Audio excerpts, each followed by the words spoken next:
Croeso I noli the channel YouTube. Welcome back to my YouTube channel, Bridie's Adventures. Today we are back in Wales and we're talking about the Beacons Way, which we recently completed, Dyffan, Reggie and I.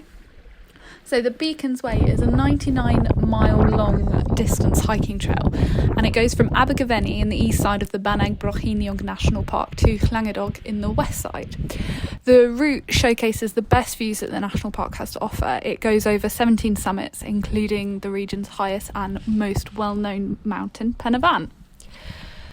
The Beacons Way is fantastic. It's a really good trail. It's got lovely views, but it is more for experienced hikers looking for a bit of a challenge. I wouldn't recommend it for your first walking holiday, as some of the navigation is a little bit tricky. Some of the terrain is tricky. It's got difficult ascents, it's got difficult descents, and we did get lost more than once.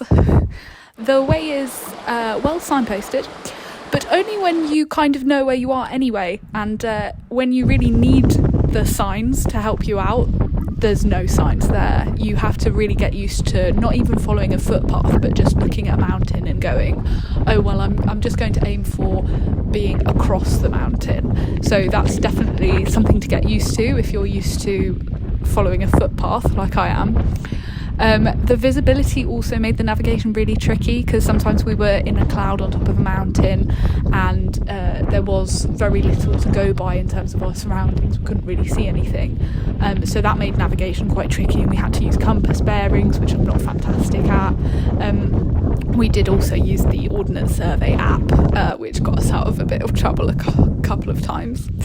The weather's quite changeable, so I definitely recommend taking a spare pair of socks along the journey, especially on the days we don't think that you'll need them, because some of the terrain underfoot is really boggy, and some of the bracken and things like that, so prepare for your shoes to get soaking wet. Mine certainly did every single day.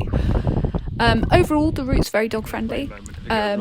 There are lots of styles that you have to lift your dog over, so if you've got a heavy lab like we do, then that can be quite tricky. It's also probably not for you if you like to take your dog on long off-lead walks, because there was a lot of on-lead stuff because of all of the sheep that were around. There's plenty to see along the route. Some of the highlights are Llangadog Priory. There's the church at Show.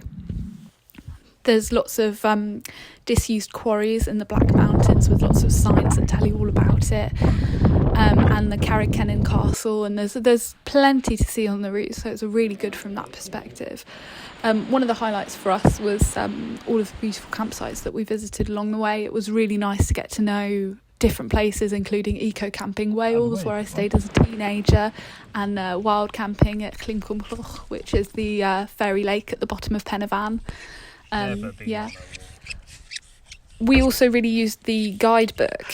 Peter Wilson wrote a really, really helpful and informative guidebook, so I definitely recommend that to anybody who's thinking about doing the Beacons Way. I'll put a link to the guidebook in the description of this video.